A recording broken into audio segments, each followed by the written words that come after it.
பனங்கிழங்கெல்லாம் பார்த்திங்கன்னா ஒரு சீசன் தாங்க. அந்த சீசனுக்கு மேலே நம்மளுக்கு பனங்கிழங்கெல்லாம் பெருசாக கிடைக்காதுங்க.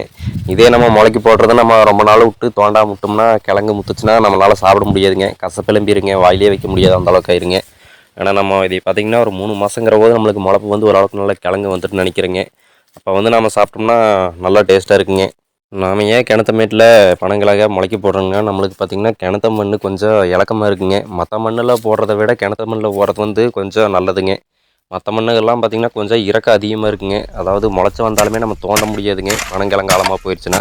கிணத்துமேட்டில் போடுறத வந்து கொஞ்சம் நம்ம ஈஸியாக தோண்டிக்கலாங்க. மற்றது வடிக்கு அப்புறம் இந்த பன்னி தொல்லை மற்றதெல்லாம் பார்த்திங்கன்னா வந்து கிணத்துமேட்டில் கிளச்சாலும் பிரச்சனை இல்லைங்க. வெள்ளாமை காட்டுக்குள்ளே கிளச்சுன்னா சரியான சிரமமாகி போகுங்க. வாழைக்கனெல்லாம் பார்த்திங்கன்னா அடிச்சு போட்டு போயிருங்க.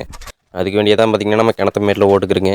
பனங்கிழங்கு உடம்புக்கு ரொம்பவே நல்லதுங்க. நம்மளுக்கு வருஷத்தில் ஒரு டைம் கிடைக்கிற கிழங்க வீண் பண்ணக்கூடாதுங்கிறக்கு வேண்டியவே பார்த்திங்கன்னா இந்த பனங்காயெல்லாம் நம்ம முளைக்கி போடுறோங்க. நாங்கள் அப்போல்லாம் பார்த்திங்கன்னா பனை மரத்தில் ஏறி பனங்காயை